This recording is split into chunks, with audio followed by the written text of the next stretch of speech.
என்பதை இந்த அரசு நிரூபிக்க வேண்டும்.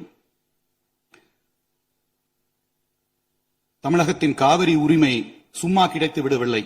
நடுவர் மன்றத்தை அமைத்து இடைக்கால தீர்ப்பை பெற்றுத்தந்து உச்சநீதிமன்றத்தில் சட்ட போராட்டம் நடத்தி 2018 இறுதி தீர்ப்பை நிலைநாட்டியது அனைத்துமே முத்தமிழ் அறிஞர் கலைஞர் அவர்களும் திராவிட முன்னேற்ற கழகத்தின் ஆக்கப்பூர்வமான சட்ட போராட்டமும் தான். அதேபோல் இந்த உரிமைக்காக உறுதியோடு குரல் கொடுத்த முன்னாள் முதல்வரும் அனைத்து இந்திய அண்ணா திராவிட முன்னேற்ற கழகத்தின் முன்னாள் பொதுச் செயலாளருமான அம்மையார் அவர்களின் பங்களிப்பையும் நாம் மறந்துவிடக்கூடாது. தலைவர் அவர்களே, கர்நாடக மாநிலம் நம் உரிமையை பறிக்கின்றது என்று பேசும் இதே வேளையில் நமது மாநில எல்லைக்குள் நமது கொங்கு மண்டல விவசாயிகளின் 60 ஆண்டு திட்டத்தை நிறைவேற்ற வலியுறுத்துகின்றேன். காவிரி என்பதின் தமிழகத்தின் சொத்து அல்ல, அது நமது உயிர். எதிர்க்கட்சியாகிய நாங்கள் இந்த விவகாரத்தில் அரசு எடுக்கும் அனைத்து சட்டப்படியான மற்றும் நியாயமான நடவடிக்கைகளுக்கு தோள் கொடுப்போம், ஆதரிப்போம்.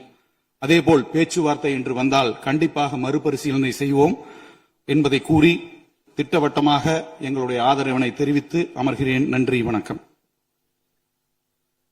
மாண்புமிகு உறுப்பினர் முனைவர். வணக்கம்.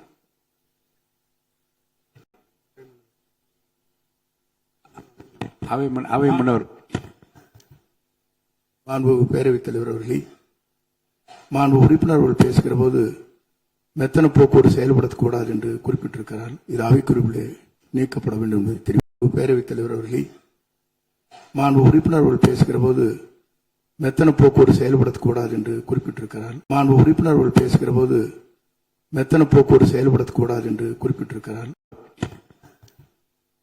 மாண்பு பேரவைத் தலைவர் அவர்களே, மாண்பு உறுப்பினர்கள் பேசுகிற போது மெத்தன போக்குவரத்து செயல்படக்கூடாது என்று குறிப்பிட்டு மாண்பு உறுப்பினர்கள் பேசுகிற போது மெத்தன போக்குவரத்து செயல்படக்கூடாது என்று குறிப்பிட்டு மாண்பு உறுப்பினர்கள் பேசுகிற போது மெத்தன போக்குவரத்து செயல்படக்கூடாது என்று குறிப்பிட்டிருக்கிறார். இது அவைக்குறிப்பிலே நீக்கப்பட வேண்டும் என்பதை தெரிவித்துக் செயல்படக்கூடாது என்று குறிப்பிட்டிருக்கிறார். இது அவைக்குறிப்பிலே நீக்கப்பட வேண்டும் என்பதை தெரிவித்துக் போக்குவரத்து செயல்படக்கூடாது என்று குறிப்பிட்டிருக்கிறார். இது அவைக்குறிப்பிலே நீக்கப்பட வேண்டும் என்பதை மெத்தன போக்குவரத்து செயல்படக்கூடாது என்று குறிப்பிட்டிருக்கிறார். இது அவைக்குறிப்பிலே நீக்கப்பட வேண்டும் என்பதை தெரிவித்துக் கொள்ளும்.